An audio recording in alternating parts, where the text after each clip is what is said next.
नमस्कार विद्यार्थी मित्रांनो, निर्मिती क्लासेसच्या युट्यूब चॅनलमध्ये आपल्या सर्वांचं स्वागत आहे।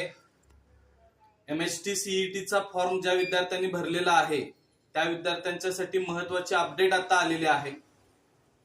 5 मार्च ते 7 मार्च या काळामध्ये आपल्याला आपला MHT CET चा फॉर्म जो आहे तो अपडेट करता येणार आहे।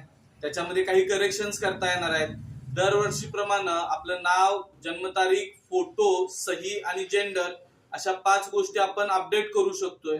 आणि यावर्षी सगळ्यात महत्त्वाची जी अपडेट आहे त्यामध्ये जर तुम्ही ग्रुप ऍड करणार असाल, म्हणजे काही विद्यार्थ्यांनी फक्त एकाच ग्रुपमधून फॉर्म भरलेला असतो, PCM किंवा PCB।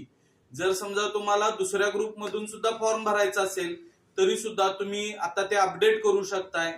त्याचबरोबर यावर्षीची जी परीक्षा होणार आहे ती एप्रिल महिन्यामध्ये आणि मे महिन्यामध्ये अशी 2 वेळा होणार आहे, म्हणजे 2 अटेम्प्ट आपल्याला दिलेले आहेत। परंतु बऱ्याचशा विद्यार्थ्यांनी फक्त पहिला अटेम्प्ट साठी फॉर्म भरलेला आहे।